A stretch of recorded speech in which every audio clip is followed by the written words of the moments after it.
So this is like a canned water brand, a high school basketball player, and a TikTok meme walk into a bar. And out comes this. And this is the story of that.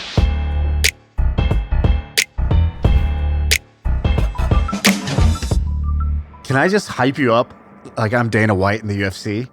Because we have here the most entertaining man in business, the guy with the most illustrious career. He started Teach for America. He created the viral hit game Draw Something and sold it for hundreds of millions of dollars. He worked with Arie in the talent world. Then he built the best amateur basketball league on the planet and affected culture. And now he's here today telling us about his new ventures, his new brands, new things that he's building along the way and how to do it. So Dan, welcome. You are the reigning, defending, undefeated, most entertaining man in business. I appreciate that. You know, sometimes people go 19-0 and then they don't win the Super Bowl.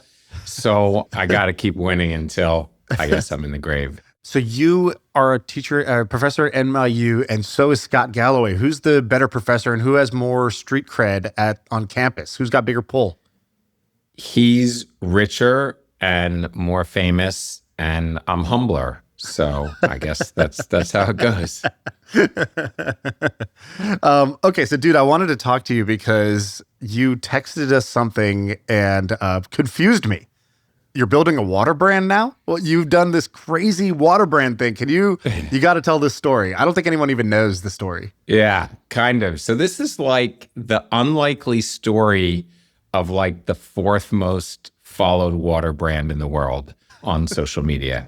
And so to take a step back, I don't know if everybody knows what NIL is. NIL is name, image, likeness. It's like a revolution in college sports where, for years, players could not make any money. Reggie Bush lost his Heisman Trophy. People would lose their eligibility.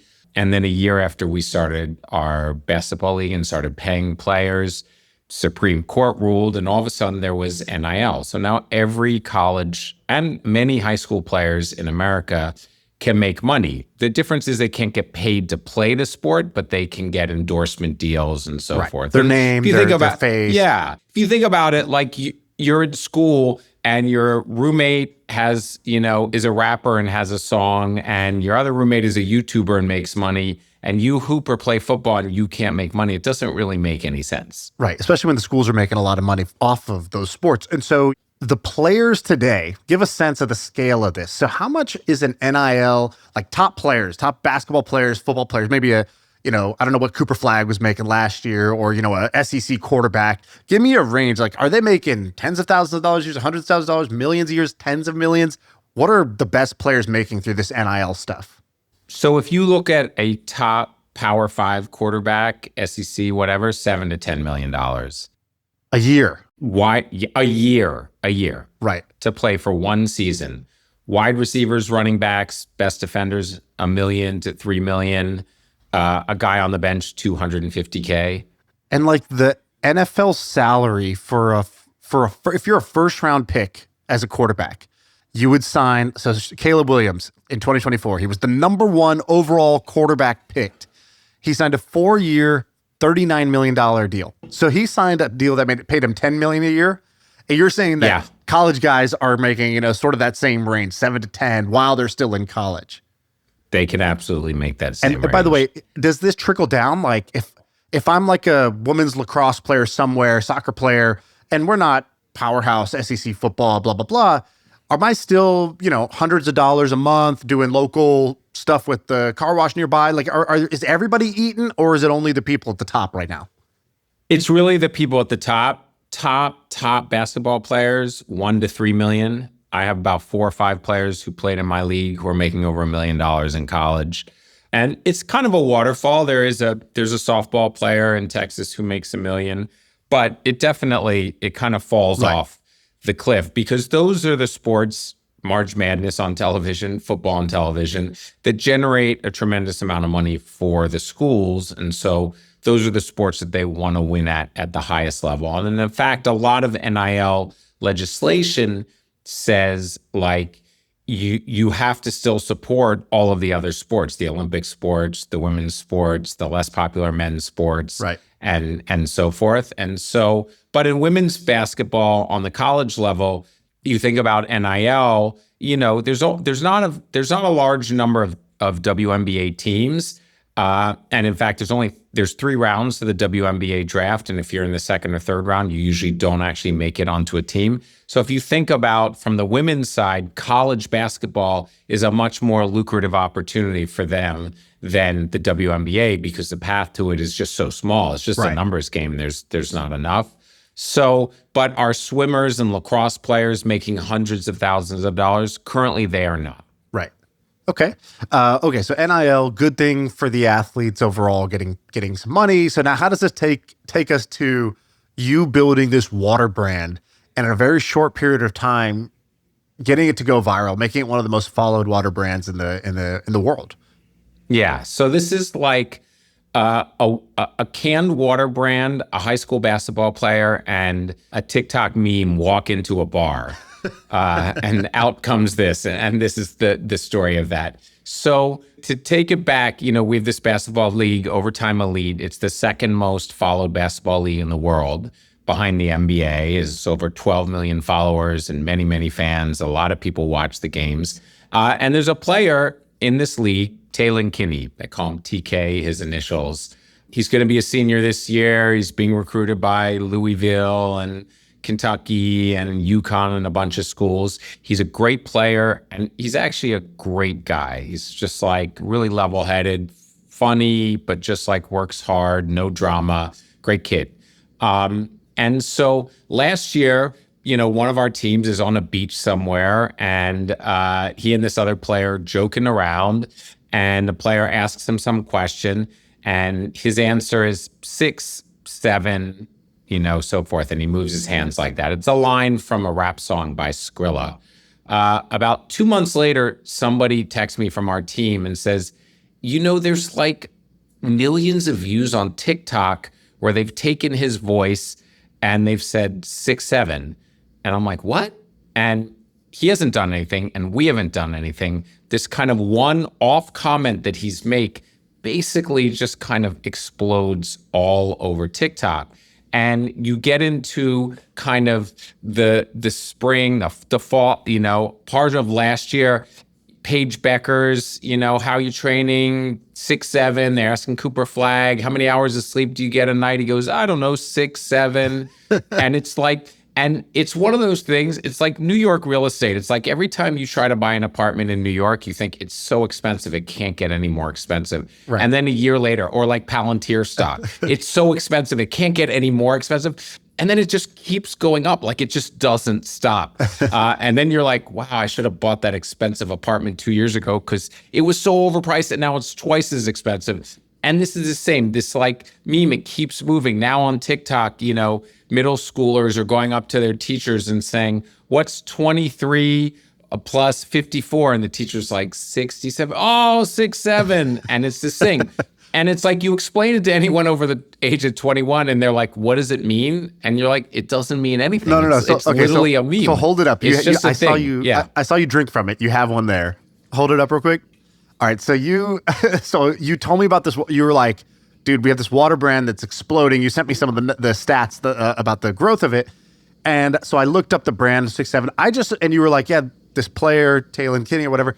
So I just assumed he's 6'7". I didn't even think about it. That was like 2 weeks ago.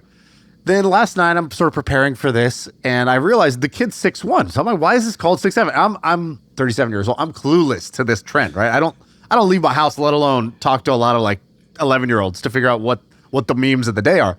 So last night, dude, I'm watching literal PowerPoint presentations explaining the origin of the meme.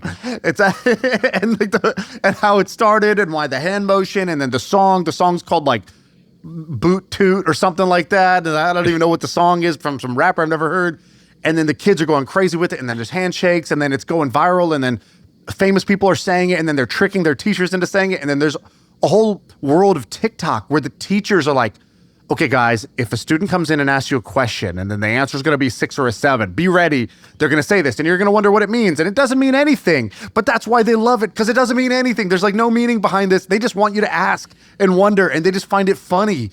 And so it's like this meme where there's not even satisfying backstory to it. That's kind of what makes it cool. You know, I couldn't even. This is like so out of my realm that like. I mean, if you think about it at the core, first of all, it's the like definition of postmodernism, right? Nothing means anything into it in and of itself. It's the meaning that we ascribe to it, which is obviously the generalized postmodern condition in art and literature. But also, it's like what it really says is that like young people have an ability to impact culture, and they can create things and they can mean things, whatever they mean. Right. And that's all about their power in their media, as opposed to this idea of top-down culture that we create. Right. And they both exist. Stranger Things exists as top-down culture, and 6-7 exists as something. And it's like, I get them too, like every summer camp, everything like that. And every grown-up being like, I don't know what this means. So TK is like, I want to take advantage of this. I should sell t-shirts. And I'm like, it's like, there's got to be something in life beyond selling t-shirts. And so, you know, he's trying to figure it out. And we're trying to support him because it's really him. He's the young entrepreneur. He's the creator of it. He's the face of the brand. We're kind of like the back office in this. And we just started talking about water. And like, why do we talk about water? Because water's just not that complicated. And I've tried to make a lot of products. A lot of people have tried to make a lot of products. 5 years ago, I tried to make like protein Rice Krispie treats. Oh, they were too chewy. They weren't chewy enough. The flavor wasn't this. This couldn't happen. And I'm just thinking like, okay, memes and trends don't last forever. Like, TK, what about you making water? And he's like, oh, I wanted to make an energy drink and I had to want to make something else. But I'm like, the thing about water is like, you don't like, it's just water. Like, let's go. Tomorrow you could be making this thing, right? And so it's just like, you're not tasting it. You don't need a formulator or anything else like that. He gets totally jazzed. I want to make water. He said, it's got to say you hacking family on it, because that's my other phrase. I'm like, I don't know what that means. That is not hard to do.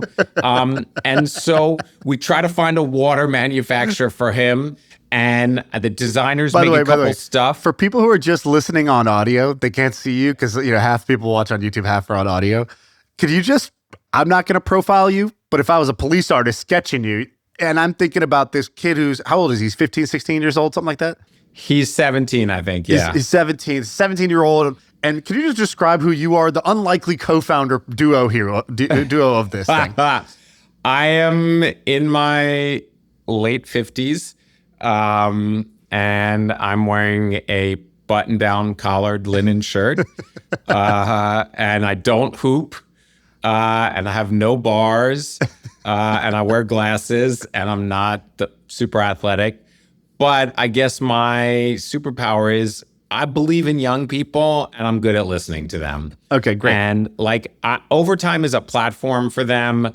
You know, people are like, Overtime has 100 million followers in that kind of demo. And I always say, I don't make the posts. I don't write the captions. I just create the platform for creative young people to reach other creative young people. And I love culture and I love music and I love all these things. And so my job isn't to make this. My job is to build a platform for TK to figure out how he can build this product that he wants to do and his family wants to do, and just be like, KISS, right? Keep it simple, stupid. Right. Like, just like really what's focus that Olympic on that sport where the puck is going and then there's the people with the brooms on the side and they're just shaving the ice, or like, smoothening the ice for curling. Yeah, I'm the ice shaver in curling. Exactly. All right, so everyone talks about content and how you should do content marketing to get more customers. The problem is that it's really hard. How do you make something that blows up, that goes viral, that actually gets you customers, versus what most people do? They make something that's completely ignored.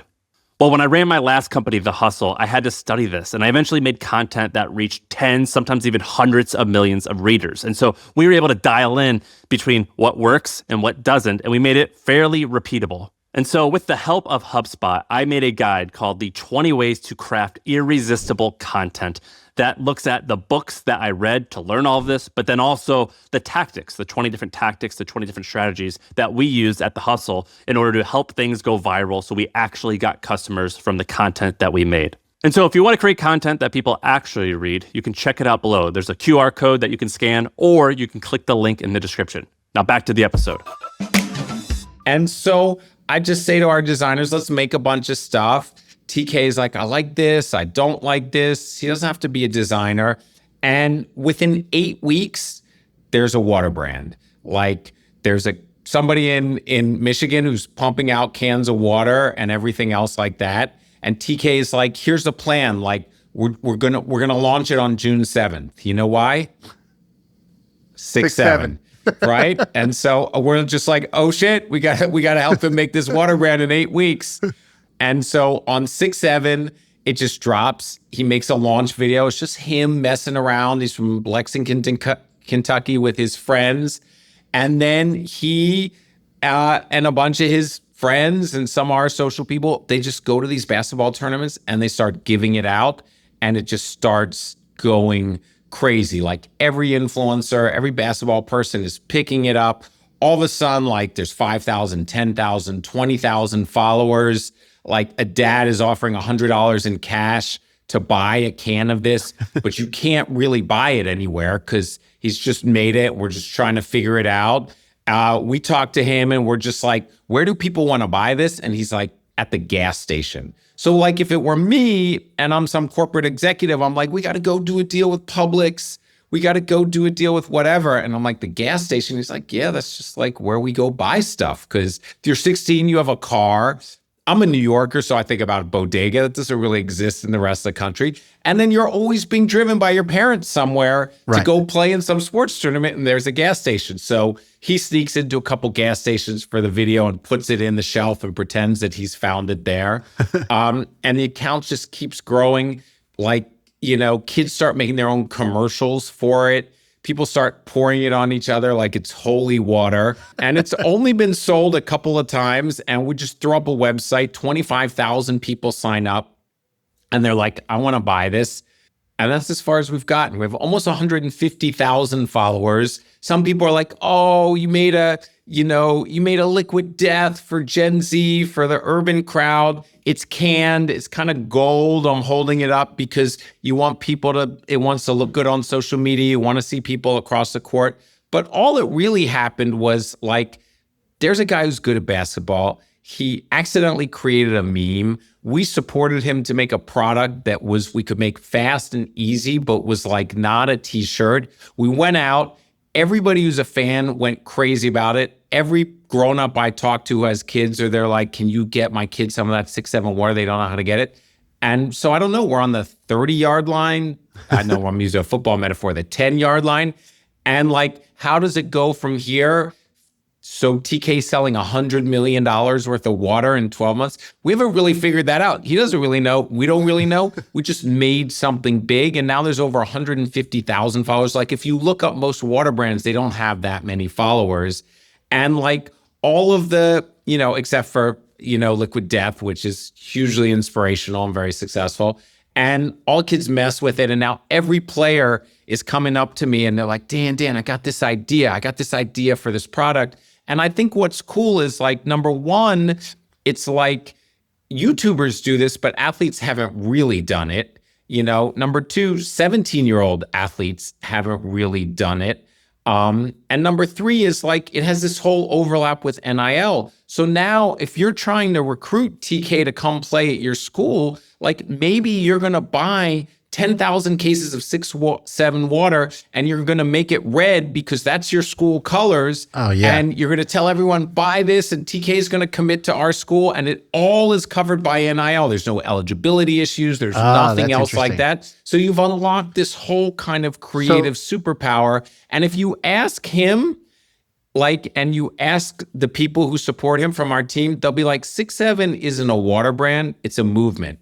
It's a vibe. It's a feeling like when you're just like having fun, creating culture and everything else like that. And listen, his number is 0. Maybe 6-7 water in 9 months is called 00 water because it's really just about the concept and all of that. And so maybe the meme dies, but it takes other shapes and forms, or maybe he goes to the NBA and he has another thing, but you recognize the gold can and you recognize everything else like that. So it's really like, I'm talking to you in this process where like he's figured out a little bit, we figured out a little bit, but I can't tell you how Pepsi is acquiring this for $500 million yet, because everybody's making it up as they go along. And that's what I love about this. We do a lot of episodes with people who, after the fact. Oh, you sold Draw Something, right? And you made all this money. Can you go back and tell us what happened 15 years ago when you started that business? And hey, by the way, everything has changed and none of that will really work anymore. But hopefully you get some inspiration, maybe a few nuggets I can steal from there. That's typical podcast. And then the other one that we do is like, here's an idea. I think it'll work. I don't really know. It's not like in motion. It's not in flight. It's just an idea. And hey, it's blue sky. This is a very unique thing. I haven't. I'm really in the been middle. I'm literally in the middle. You're not even in the middle. You're like you're just at the point where it's not nothing, but it ain't done yet, right? And so I'm like, oh, that's interesting. I've never actually talked to somebody at this stage of the thing of a fun brand like this. So just to give this some perspective, we're recording this August 5th, so it's been almost exactly 2 months since the launch. So 6/7 was June 7th. We're about 2 months in. So if I'm just looking at Instagram, you're 6. You gotta look at IG and TikTok. I know, but if I just did Instagram just for simplicity here for a second, so like the Instagram is almost at 100,000 followers for the water brand. Yeah. Okay, let's just look at a few other water brands that I can think of just off the top of my head. All right, Dasani water, 18,000. Okay, so you got 5 times more followers than Dasani. Aquafina, 7,000 followers, and there's literally like 10 comments on a post. So no engagement, nobody cares. And by the way, there's like a full social media team that they hire. Like there's like $500,000 of salary working on their social media at all times at the minimum. Okay, let's even think of, maybe I'm picking on the most boring brands. Let's go to Vitamin Water, right? Big exit, owned by a big company now. 50 Cent was involved a long time ago. They certainly got to be big. 81,000. You're bigger than Vitamin Water. Let's go. In literally less than 2 months. You know what the best part of this is? The best part is like TK asks this guy, Tom, what's the marketing plan? What are we doing next? Tom's like, Dan, what are we doing next? I was like, here's the marketing plan. I'm going on MFN. And I'm just going to talk Ben and Shaan are going to hook me up. And some listener is going to be like, yeah, I own 500 gas stations. Call me up and I will put you in this. And then when I do the third podcast, when I come back on in a year and it's like how I sold this, how the 17-year-old entrepreneur sold this, it was like, I came on your podcast and then when we went to the moon. Yeah, exactly. You need the gas station owner, because I was going to say, we don't really have the whole youth culture stuff going for us. If you want a bunch of people who work remotely and want to, take a picture and put it in Slack, they can do that. But that may not be You it. probably have 5 listeners who know everything about the beverage business. See, this is what you get. This is what you get about media that most people don't, right? You're like, cool, I'm going to go here because there's going to be 5 people that either know everything about the beverage business, they were the early distributor of this, blah, blah, blah, or they own a chain of 60 gas stations. They're a huge MFM fan, and they're like, yeah, I'm in. And you're like, that was a great hour of time for me to do that. And you know what TK is going to do as the founder of this brand, as the basketball player? He's going to train. He's going to get buckets. He's going to commit to go to college. And he's just going to keep being him. And that will just keep growing the brand. Which is what I love, because when I looked at the content, it wasn't like some advanced brand strategy, some cool, slick, anything. It was literally this kid who's obviously he's a great basketball player, but what's even more likable about him is he's not like a LeBron where he looks like a grown man, even though he's 17. He's not some man child. He's like a child. Like he looks young. He acts young. He's a great dude. He's not grown into his body fully yet. He can hoop. He can dunk. He can do some amazing things on the court, but he's still got a very young energy, which is cool. And so just seeing he's probably the content's only 17-year-old out there building a $1 billion brand that's not vibe coding. Yeah, that's true. That might be true, actually. Okay, so I want to kind of steal what's replicable about this. Now, so let's break down a couple of the elements here. So the first is you were listening to the trends. You were listening to the memes. You're listening to the culture, and you didn't sort of just write it off or be too busy to listen, right? You run a company. How many employees do you guys have? 400. How much money have you raised for overtime? $250 million. So you run a big-ass business. And for you to be like, yeah, someone on my team was talking about how one player on one of our teams said a random thing, and then some TikTok editors chopped it up and mixed it with a random song that like, is not even like, it's not like some huge, it's not Drake, doing this. Yeah. And you were like, huh, that's cool. Like, let's have a brainstorming session. That's interesting to me. Is there like a principle or a philosophy you have that served you well that's like that? I might be asking, Steph Curry, how exactly do you shoot a jump shot? He's like, I don't know, man, I just do it.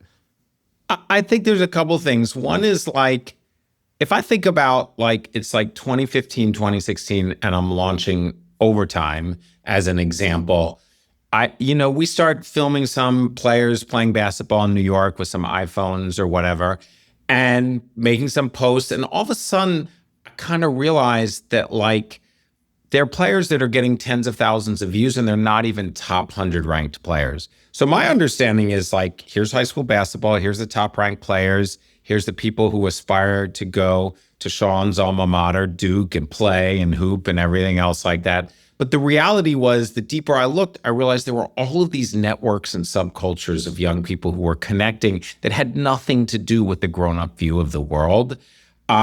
And everything from like, I'd find one of them and then I'd be like, who does this person follow? And then I'd go through and I'd look at every single person who they follow and so forth and so on. So in a way, culture is culture. It just makes things. But if you're attuned to it and social media is a cheat code for decoding it and you start to go in deep, you can just observe and find these things. It's like, if I try to explain at the most elemental level, I'll say anime. Like half people in America have no idea what anime is. But it's like and you're like, cartoons? What is anime? And then once you see it, you realize that it's everywhere. So it's like, I remember the first time someone's like anime or whatever years ago, I go on a trip to Rome for vacation.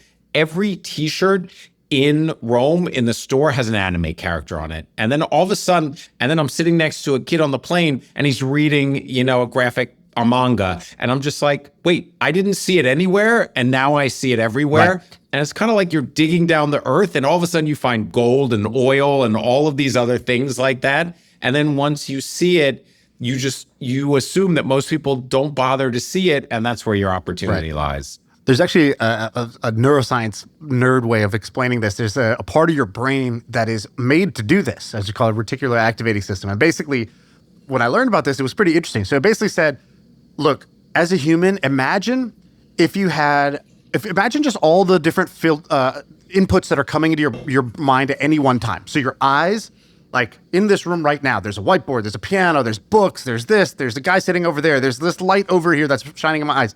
But I need to be focused on you. So really, I'm telling my brain, this is what matters. Don't tell me about that sticky note on the wall over there that's yellow. If I look now, I see it, but like most of the time, filter it out. Same thing with noises. There's a guy mowing the lawn.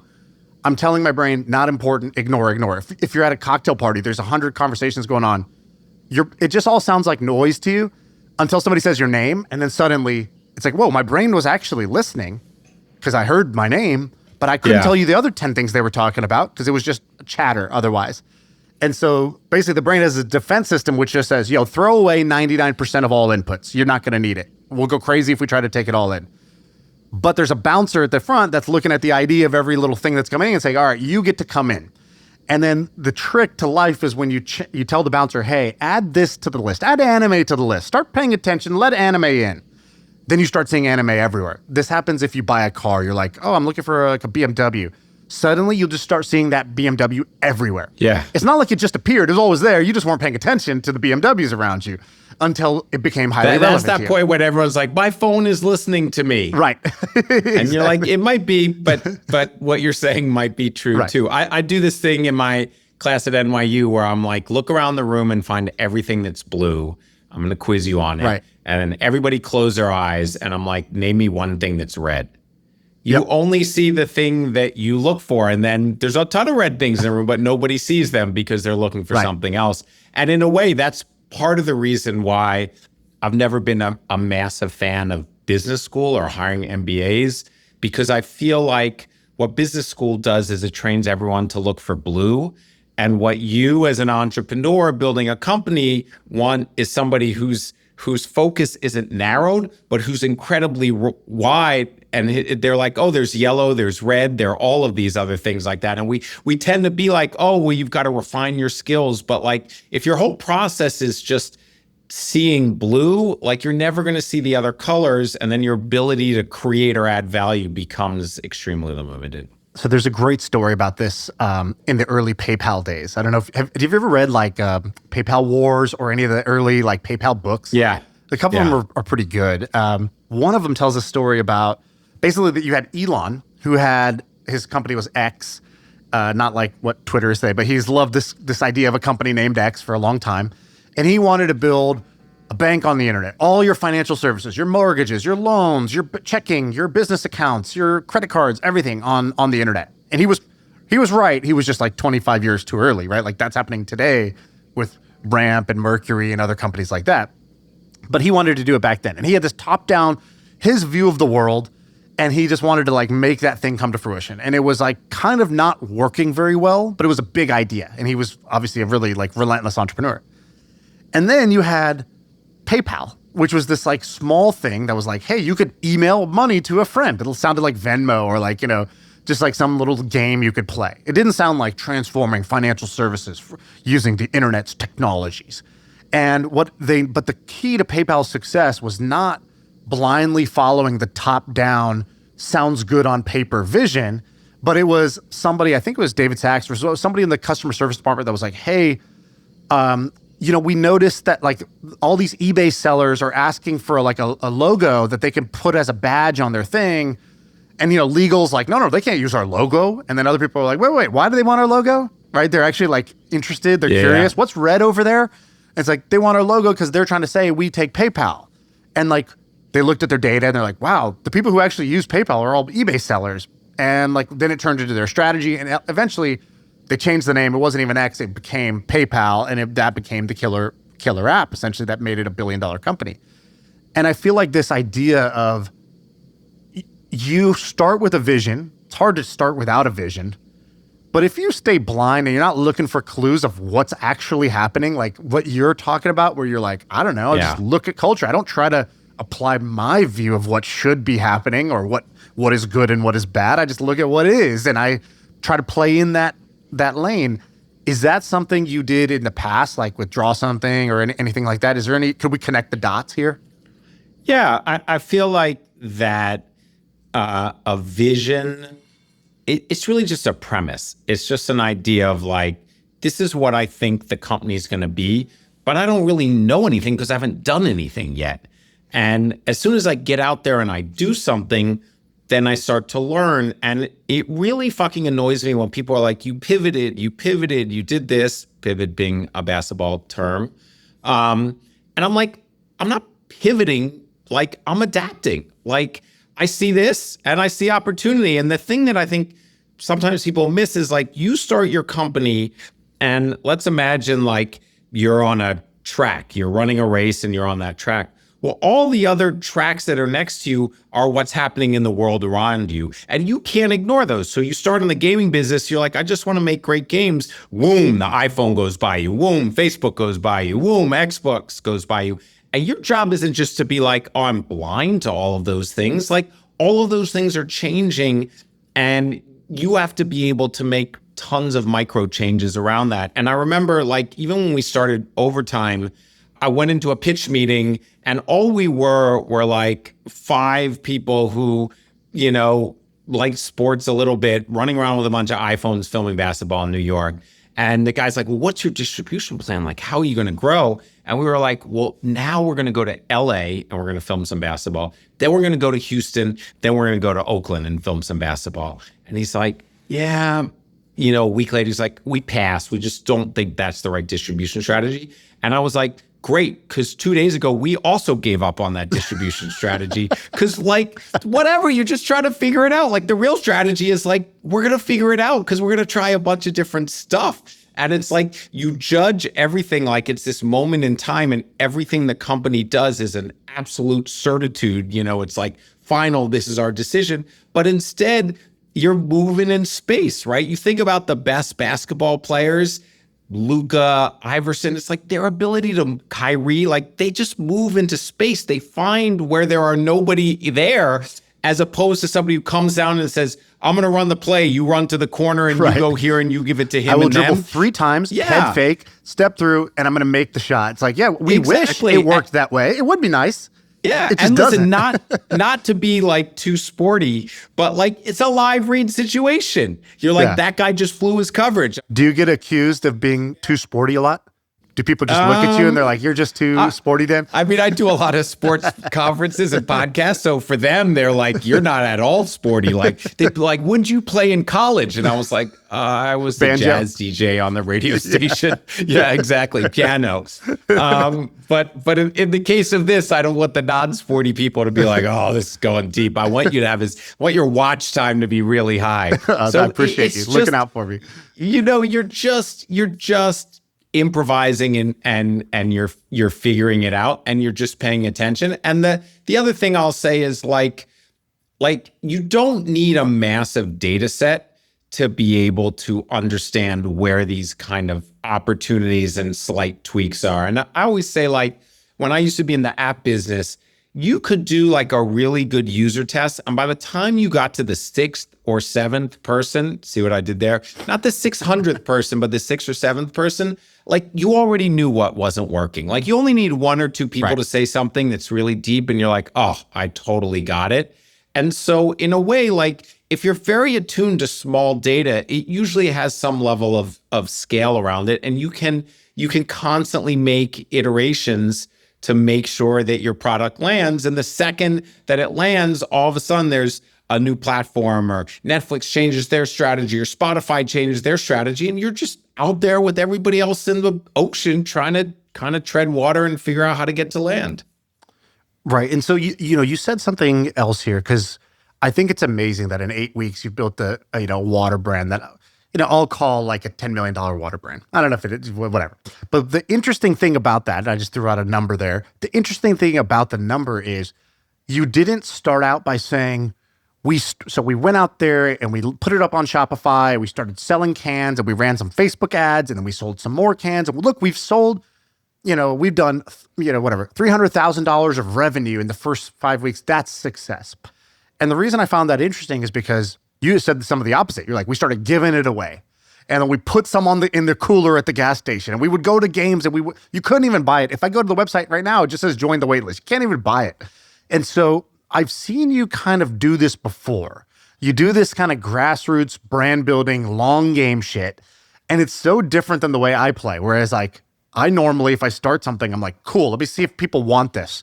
And I'm trying to validate my idea. And I'm trying to go sell as much as I can. And I get my own conviction and validation and my insecurities to start to melt a little bit. The more tangible, concrete proof I have that this thing is valuable, which is measured as dollars to me. You seem to play the game differently, and I love it, and I want to know more about it. So can you just describe your approach and why you think that might be interesting here? Yeah, I've never thought about it or categorized it, but I agree with you.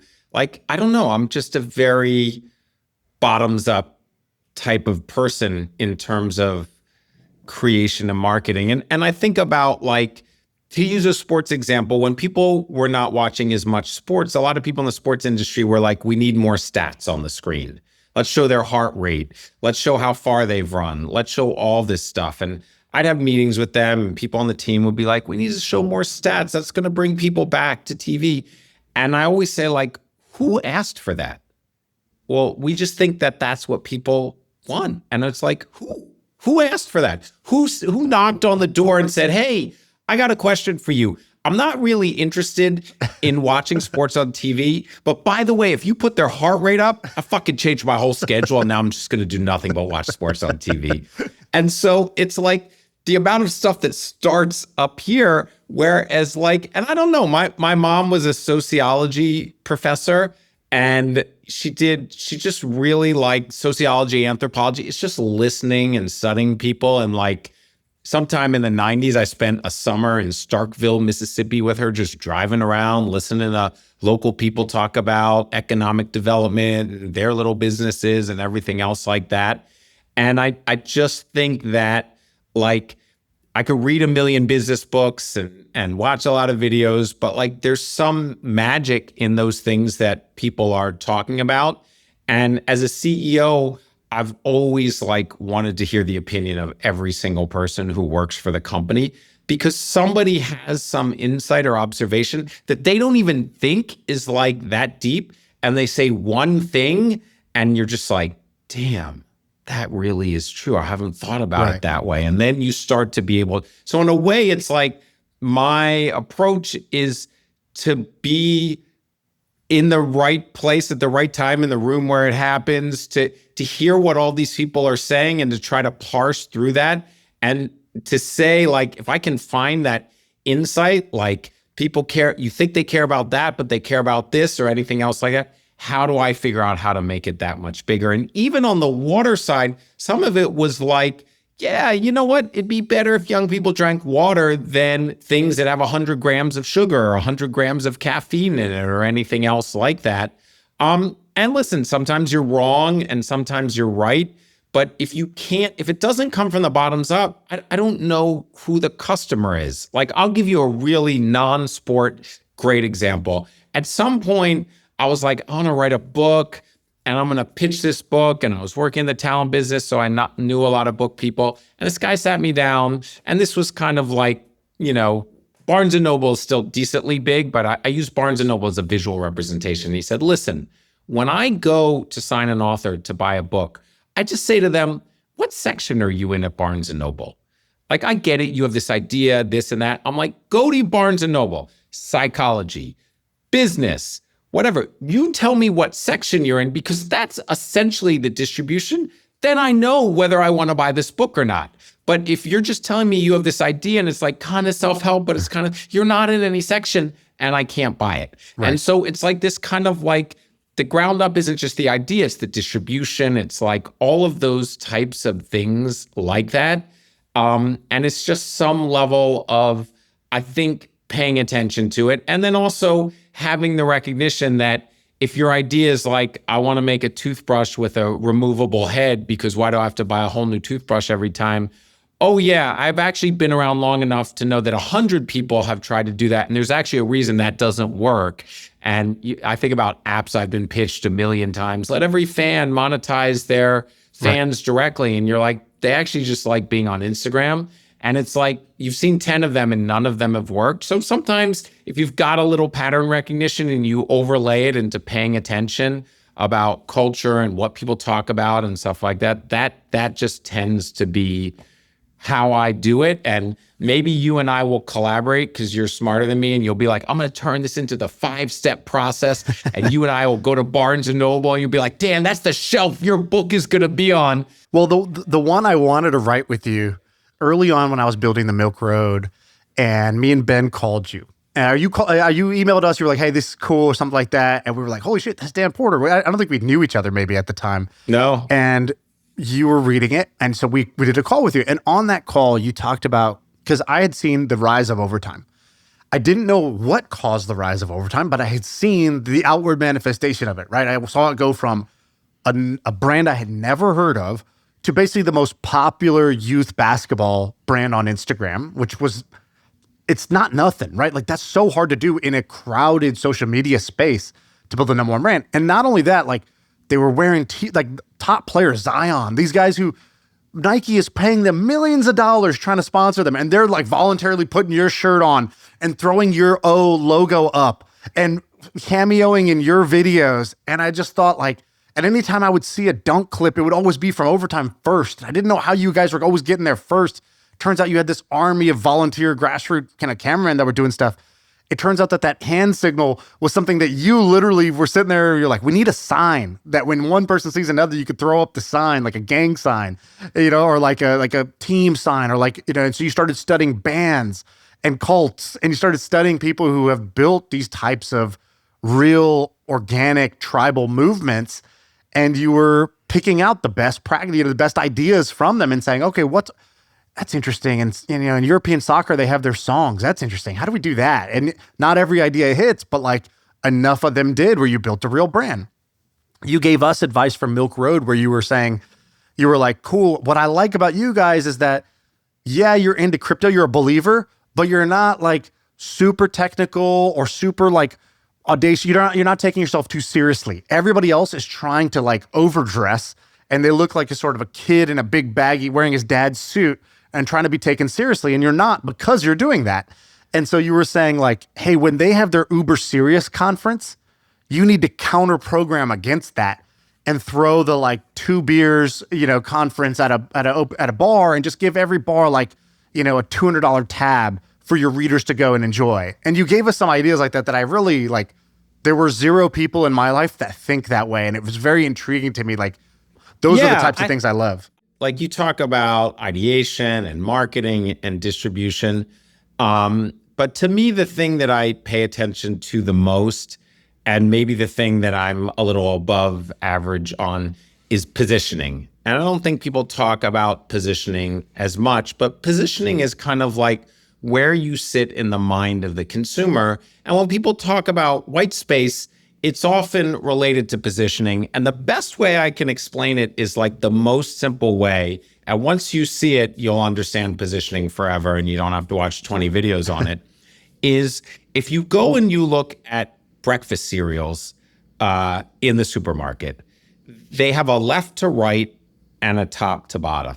Usually left to right is like least healthy to most healthy.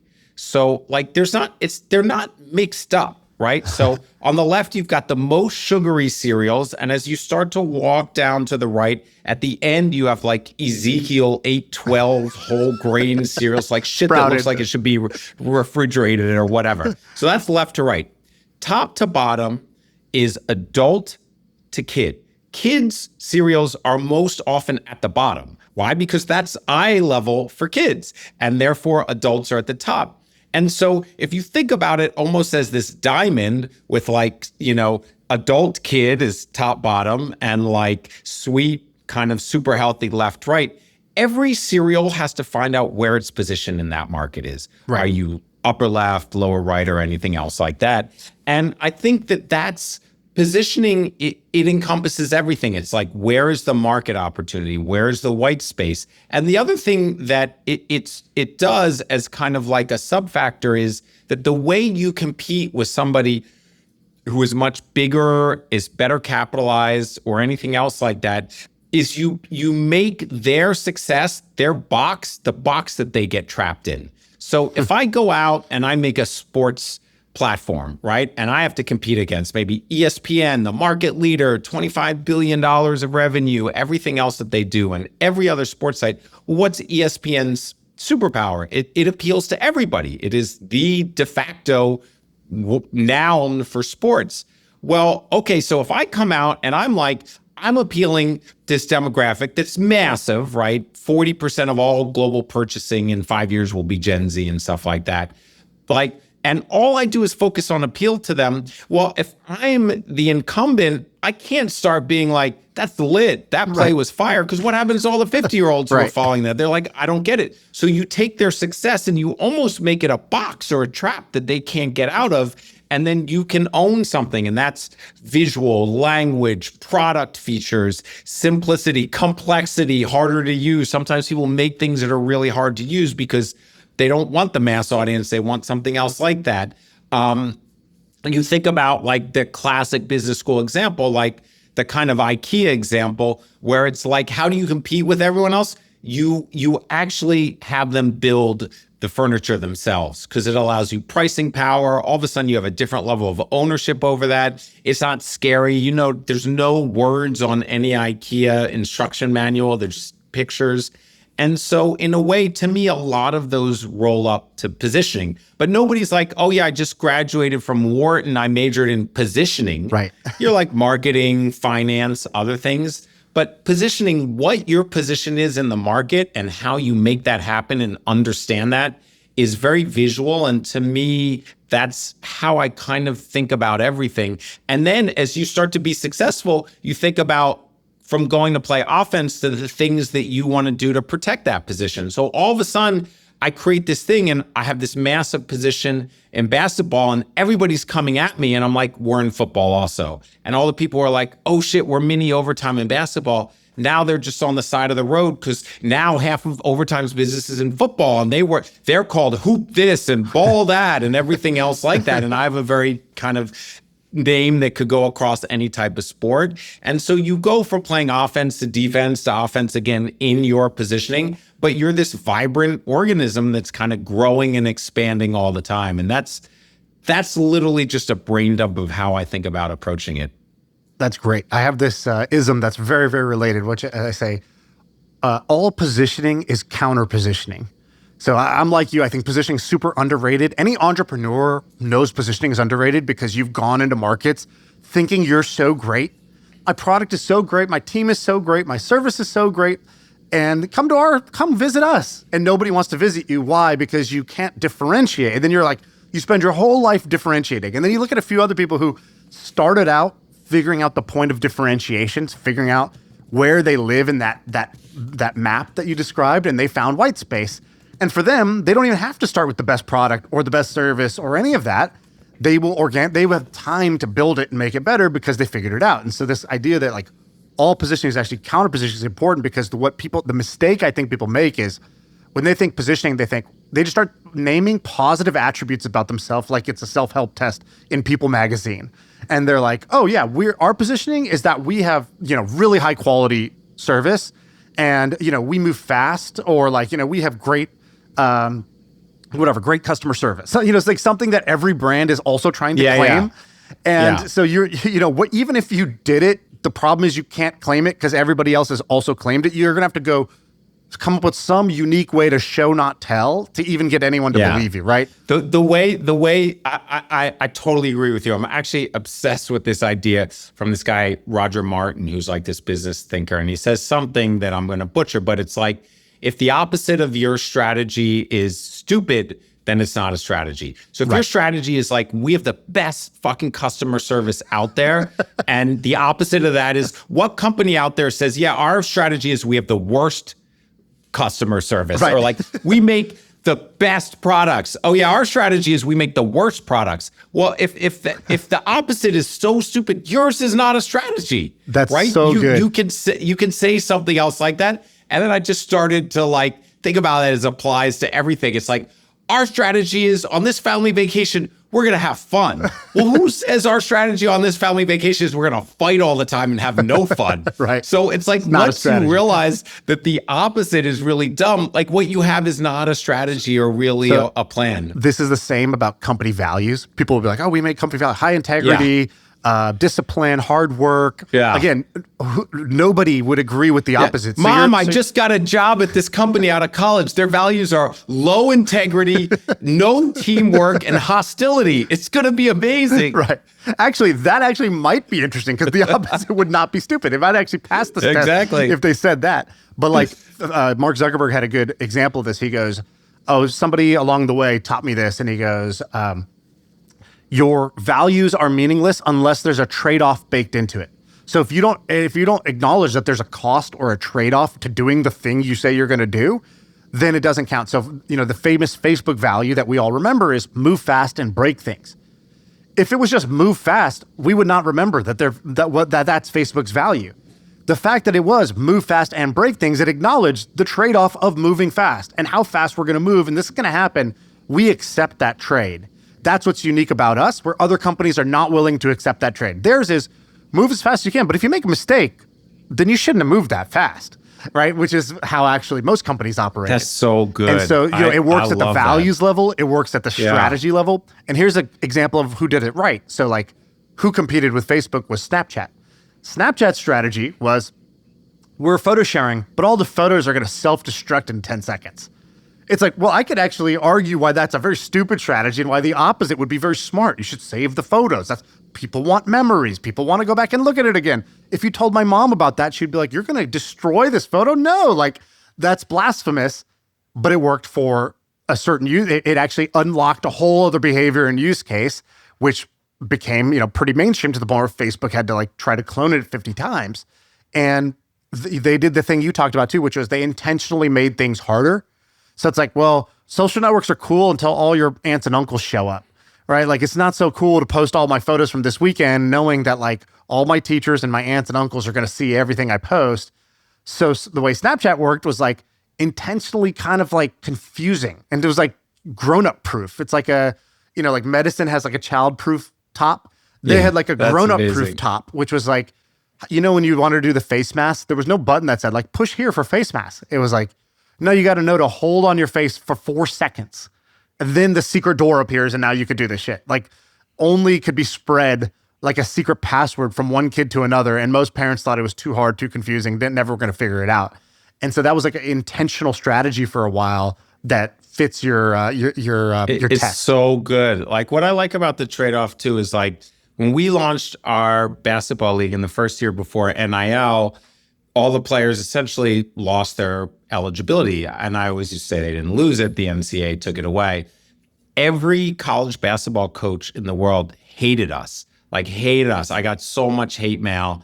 And I used to say, like, I guess if we're not pissing people off, we're not trying hard enough. Like, that's the trade-off. Or even in the early days of Teach for America, I remember I went to pitch the board in Seattle, Washington to let us come. And the teachers union hated us. And somebody came and they punched me in the chest in the middle of my speech. Oh my God. And I was just like, I didn't even know what to do other than to keep talking. But I guess if you're not, like if your trade-off is, if you're not pissing off enough people, I guess you're not trying to do something that's different enough or revolutionary enough in that aspect. So Right. I like that. I'm going to put that up there with my opposite is stupid. You also have a thing that when we were at our Hoop Group event and we asked everybody like, hey, can you give like a tiny version of a TED Talk? Like we'll put 7 minutes on a shot clock here. And everybody in this room is world-class at something. Dan, you're world-class at brand building. Can you just tell us like a brand building brain dump of like everything you did to make Overtime have 100 million followers or whatever, however many stupid number of insane followers you guys have? And the very first thing you said was, you didn't say how you went viral. You didn't say how you grew the market. You didn't talk about an algorithm. You didn't talk about, scaled processes. You go, in the first year, I replied to 1 million comments or something, some absurd number. Yeah. You go, we replied to 1 million comments. And you go, we built this in a very grassroots way, bottoms up. And that stuck with me. That was like 3 years ago. I still remember that one line because it was so counterintuitive and surprising to me that was like a pillar for you of like how does this empire get built? You don't really understand where the studs are. Like where are the beams that this whole thing is built on? And you showed me one of the beams with that. Can you talk about that little part? Because I think that's something that more brands should do. Yeah, listen, I think everyone wants awesome growth hacks, and the best way to get a lot of views on anything that you write ever on LinkedIn or whatever is like the 3 secret growth hacks to do this, the viral growth hacks. But like most of those are post facto and they're hard to replicate. And to build something meaningful, you've got to build a real connection. And I'll preface it by saying I've seen this a couple times, and it's taught me a couple times. I remember I went to a concert at State Farm, a Lil Baby concert, and everybody had their phones up, and I was going to film because I wanted to show people I was cool and I was at a concert. And I realized that everyone was filming themselves and I was filming the stage. And the concert was actually a backdrop for them to create content. And it reminded me years ago, right when the iPhone was coming out, somebody came when I was at Virgin to our office and they said, hold up your phone and take a video. And they said at the end, everyone under 30 has the camera pointing at themselves and everyone over 30 has the camera pointing out. And we looked around the room and it was true.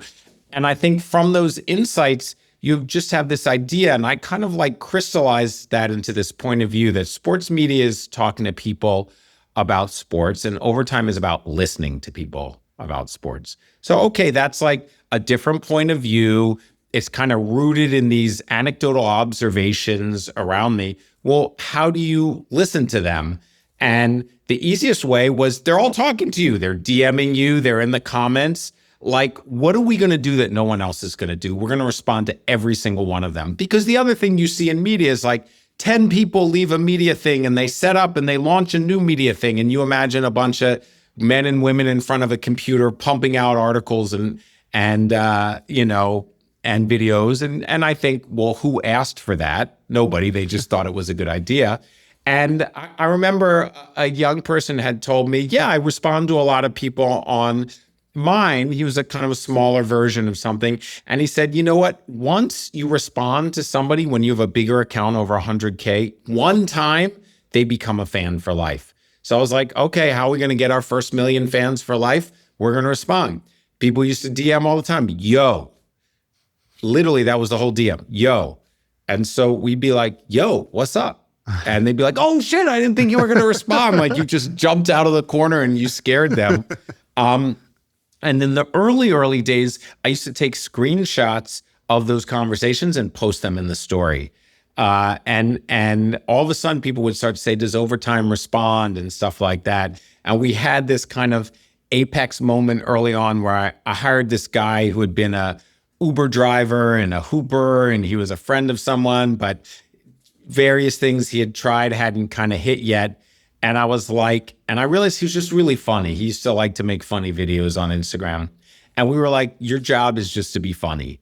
And so he'd go in the comments, and if somebody commented, he would go to their personal IG account, find a picture of them and just make fun of them, just like roast them, just be like, bro, what's up with the mom jeans? Like, you got to get your fashion, whatever, stuff like that.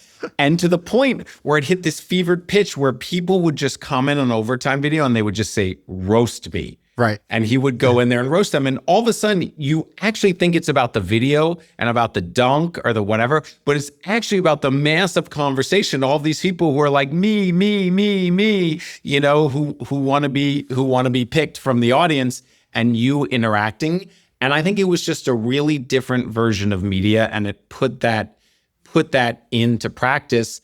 And I will say that we have community managers now who just talk to fans all day. I'm in a group chat with 250 fans of the City Reapers on Instagram, which is one of our basketball teams. About once every 3 weeks, I hop in and I answer a question, and everyone's like, whoa, wait, who is this?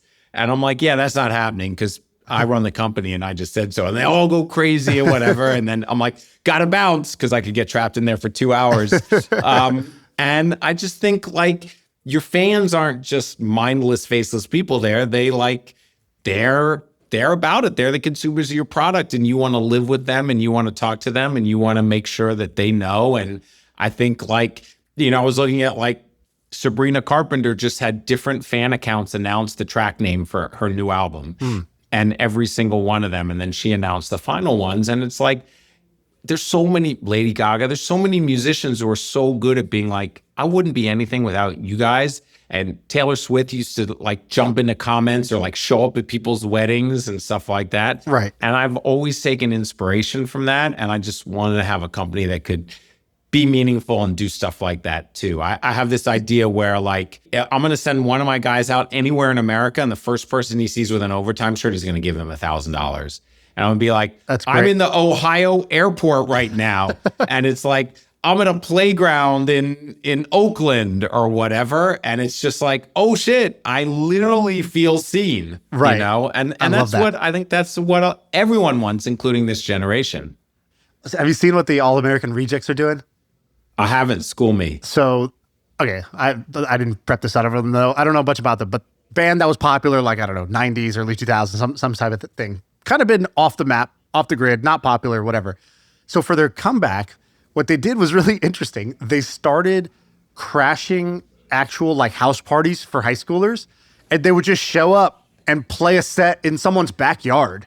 And that was their comeback tour, is that they're just going around America right now. And if you go look, dude, it's Instagram like liquid gold, dude. The actual content, the way it looks when they just show up at somebody's backyard, some high school house party right before prom or whatever, and they just start playing a song. They surprise everybody. It looks cool. It looks nostalgic. It looks fun. It like fits them. They're not trying to be like super. They're not trying to come back and pretend they're super relevant when they weren't. And they're sort of building back up in this bottoms up way and almost reinventing themselves as this like this band that's kind of like of the people. And it's amazing what they're doing so from a marketing good. point of view. I'm gonna lock that away, and I'm gonna figure out the sports version of that. Yeah. You once you watch one video, you're gonna be like, that. I need to create that moment because that was an amazing moment. I'm literally, the second this podcast is done, I'm gonna start tapping into that. And I think to me, it's kind of like listen, I work in sports, which is a vertical. You can work in music, you can work in B2B SaaS. It doesn't really matter what your vertical is. Most people only take inspiration from other companies in their vertical. I'm just like, how can sports learn from this band, right? Like a lot of my ideas, I watch gaming. I'm a massive consumer of Korean and Japanese non-scripted television and various forms of reality and game shows. And like, I always get ideas. Give me a there. recommendation. Give me a example of a show I need to be on. Man, there's so many. There's actually, the audience is going to be like, these shows are terrible. What does he see in them? Your taste is your taste, baby. Rick Rubin, I have conviction in my taste.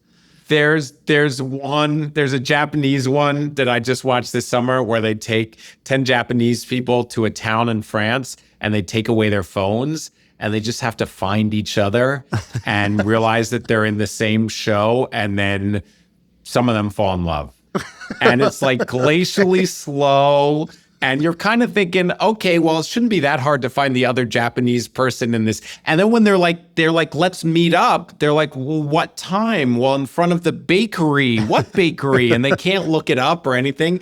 And so I love all those shows because it's all about the game design, right? Yeah. What makes those shows work is the game design. And inherent in game design are the principles of marketing, distribution, all of those elements.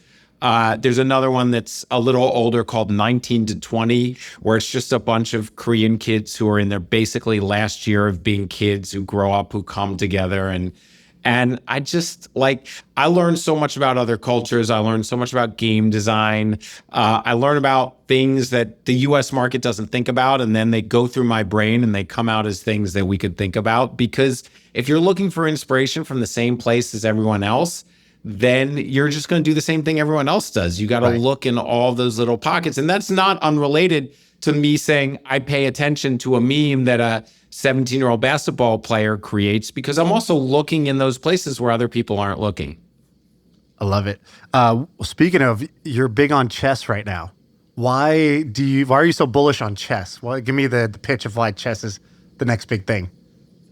So I think, first of all, we talk about positioning and people are like, oh, Overtime is a high school sports company. And I always say Overtime is about the audience. I mean, my goal is to get 100 million Gen Z fans to love Overtime. If I thought they wanted to watch grannies play 3-on-3 basketball, I would show grannies playing 3-on-3 basketball. Like, you can't get confused with that. And so I've always been looking for opportunities to do things that don't feel like high school sports to better explain the superpower of what we're doing. My co-founder, Zach, is like a 2,200 ranked chess. He was the Stuyvesant chess champion, the Penn Ivy League chess champion. And chess is one of those things that's like kind of not very accessible, right? First of all, when you watch it, they're like A8 to C4. Like, you have no idea what's going on. The games are like 6 hours. Everybody is a mad genius. And we were always like, if our goal at Overtime is to see things that other people can't see, to make things that feel niche mainstream, like, what's the most out of the box thing that we could do? And we were always like, well, Zach likes chess. Can we do anything in chess? And you kind of look at it and you're like, I don't know. And you start to talk to people and they're like, oh, you're going to do a chess championship and Magnus Carlsen's going to play and that guy's going to play. And you're just like, yeah, that's kind of already been done and it's already obvious. And so one day Zach comes in, he goes, actually, you know what the biggest movers in culture for chess are? And I'm like, yeah, Queen's Gambit, right? That kind of started. Before that, Searching for Bobby Fischer. Yep. And he's like, yeah, those are probably the two most relevant things in culture. What do they have in common? I was like, they're movies and TV shows. He's like, no, they feature prodigies. Young prodigies, yeah. And I'm like, oh, prodigies. He's like, there's something about prodigies. Then immediately I think about, because I play the piano, every 8-year-old I've ever watched on YouTube who plays guitar better than B.B. King, who plays the piano and everything else like that. And you're just like, how does that person know how to sound like Herbie Hancock and they're 8 years old? And I'm like, oh yeah, I see it in my own life. And we're just like, prodigies. That's it. Like, they're accessible, they're interesting who they are in and of themselves. And I always think about this thing that my son, who was a poker player, used to say is like we used to play like Texas Hold'em, and he'd never look at his cards. When I get my 2 cards, the first thing I do is look at them. I'm like, what are you doing? He's like, I just look at the other people. He's like, I spend a lot of time watching the other people. Then I look at my cards because then I know what to do. And so you think of this idea, you play the players, not the cards. And then I'm just like, okay, so you have all these prodigies. It's not actually about the chess. It's about these incredible young people with these crazy gifts. And then you start to think 650 people or 1 million people around the world play chess. And like, I could have a prodigy from India and Argentina and all of this other stuff like that. And then you're off and running. So I'm working on this thing that we're trying to, pitch and create called the Prodigy Cup. And it's like these chess prodigies, and it's a one-night live event. And we have spent, actually, when I get off of this podcast today, we're going to do a shoot in the studio. We've spent over 100 hours filming chess to make it so easy and fun to watch that if you and I didn't know the difference between chess and checkers, we could watch it and it'd be super entertaining. And I think in there is the unlock. So to me, I'm actually the perfect audience because I don't like chess and I'm not very good at it. And I don't know the Sicilian opening or any of these other things like that. So I just watch it and then I look at my watch and I'm like, I'm bored. Right. And I'm like, okay, we got to figure out how to do that. So it's this kind of opportunity where it does everything, right? It taps into this thing that is this growing trend, but it's the unexpected part. It's not the obvious way. It's great for the positioning of the company because overtime is about something bigger than high school basketball, and what better way to choose it through chess. And then it's just a lot of experimentation, and some prodigy in the middle is going to say one thing and you're going to be like, oh shit, that's the unlock. Yeah. And you're going to pivot the whole thing around it. And I hope that a year from now, you're watching it on a major streaming service. And 3 years from now, I walk up to Madison Square Garden and there's a line of 1,000 people. And they're like, yeah, I just bought tickets. It's these 2 prodigies playing. I'm obsessed with this kid and I can't wait to watch it. And it's all this IP that just came out of something that was very bottoms up and organic. I love it. I love how you keep using your weakness as your advantage. So for example, you're like, okay, ESPN, the worldwide leader of sports. You're like, oh man, I'd hate to be them. They have to cater to everybody. They're boxed in by their mainstreamness, and I could do stuff that they can't do. Right? I can have this Gen Z brand. We can say that things are litty and there's Riz and there's all this, and that's going to become our advantage. Is that we can cater to that audience in a way that if they did it, it would be way too try hard. But we could do it because we're starting fresh. Or with chess, you're like, cool. I don't know anything about chess. That's my advantage. I couldn't watch that if I wanted to, right? It would be too boring for me to watch traditional chess. So, of course, I'm going to make something that's more accessible because I couldn't access that. I can only make something that makes sense to me. And so it would make... It goes back to that thing that we talked about before, whereas if you train people to look for blue and you tell them to close their eyes and you're like, what's red? They're like, I don't see any of it. Right. If you could train yourself to look for every color at every time... It's, I love the education system and I'm a professor, but it's not an accident that some of the best entrepreneurs dropped out because they just saw things that were broader. And I think, it's just a different way of looking at the world. I don't know why that happened to me. Maybe my brain was wired that way. Maybe that's how I learned. Maybe I didn't go to I never studied business, but I think, again, it's about seeing what I think other people don't see and being able to stick with it. And there is a lot of herd mentality and so forth. And it takes either a lot of courage or obliviousness to just go and do something that's different than everyone else is doing. That's why I always respect people who do some crazy gap year. They're like, yeah, everyone's going to go to college. I'm actually going to be a goat farmer for a year. And they're like, you deferred college for a year to be a goat farmer? Like, why would you do that? And they're just like, I don't know, it just feels fucking cool. And it's like, those people are the people I'm going to bet on long term. I love it. All right, Dan, you are the madman brand builder. This is fun. I love this conversation. If we fast forward, I don't know, a year, or actually not even forget the year. That's too far. What are you most excited about for 6-7 Water next, I don't know, 90 days? What's the next play, the next move, the next experiment that you're going to try to get a bucket here with 6-7 Water? Ooh, get a bucket. I love it. I think that TK has created, Taylor Kinney, TK has created this phenomenon with his water that we've supported him on and helped him on the infrastructure. And I think everyone's like, well, 6-7 is a trend. Have you sold 1 million cans yet or anything else like that? And so I think we all want to figure out, how do we parlay this kind of massive social media following and this kind of ground up something based in a kid who's just a great kid into selling 1 million cans. And maybe it's going to be in the gas station, or maybe it's going to be in some place that's like completely not obvious. And maybe I'm not going to know, and he's not going to know what the answer is until Monday when we wake up and we're like, oh my God, it's actually selling in ice cream trucks, or something else like that. And that idea that you don't know, it's like nobody wants to play a video game where you don't know what is going to happen next. And so I think that aspect, and then unlocking that, and then doing it again with 1 or 2 amazing other athletes who are super genuine and have a massive audience connection, I think is really cool. And always doing it from the bottoms up to something that makes sense and resonates with their brand.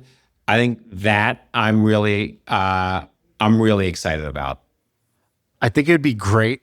I love your NIL recruitment idea, where basically if Kentucky wants him, but no, UConn wants him more. I think we're going to try to do that. Who knows how much legal and IP and other stuff will lock that down. But you imagine he's like, I'm going to go to the school that buys the can with the color of the school and the most amount of cans. No, he's just like show me the love. Yeah. Who's with it? Who? So I just want to go to the box. place that's the most with it. And then they basically got to figure out how to create a stunt out of it, right? How to speak the language that he wants to speak with the water brand. And I think that would be really cool. And I think that would be also kind of like one of these like so beachhead different moments where because when you said that, my brain broke a little bit. It's like, oh, I thought I knew how college recruiting works. I thought even NIL, I thought I understood what that is. Okay, great.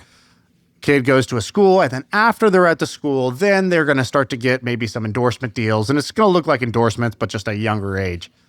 And then I was like, oh no, so if he has this vehicle, the school could kind of like pump his vehicle as part of the recruitment. That's actually like pretty genius. So it's like your wife is going to be like, Shaan, why are there 27 blue cases of water out? And you're like, I got to get my guy TK to do. Yeah, exactly. I got to do my part. Drink up. Drink up. Drink up, honey. I had this, when I was like in my 20s, I ran this nonprofit in education. And we eventually started some of the very first charter schools in the 90s in New York. And I had this guy who was on my board, and he had been like a 60s activist who eventually became a successful investment banker. But he was the first person in a board meeting I ever heard say no instead of yes. And I didn't know you could say no. And he had said this thing to me, which now he's in his 80s, and I had lunch with him. And I was like, you said the most impactful thing to me ever. He goes, I don't remember saying that. And he said, they say you got to crawl before you walk, and you got to walk before you run. And if you do that, you spend your whole fucking life crawling. And I don't know, I just always I was like, yeah, it's a really logical, I want to spend my whole life crawling. I just want to get to the running part. So he's like, I don't remember saying that. I was like, you said that to me. I was only 27. You changed my life. So, that's how we think about going after all of these things. Amazing. You don't want to spend your whole life crawling. All right. Well, if anybody's in the beverage industry, if anybody's got gas stations, if anybody who's listening to this drinks water, drink up. What was it? Drink up, you thirsty people. What was this other catchphrase? It says, you hacking family. Yeah, that's what I say. You actually, I didn't family. tell you that the best part is it says on the back, it says, attention, if drinking 6-7 water doubles your vertical, please contact your coach immediately. So good. All right, Dad, thanks for coming on, man. I appreciate you, brother.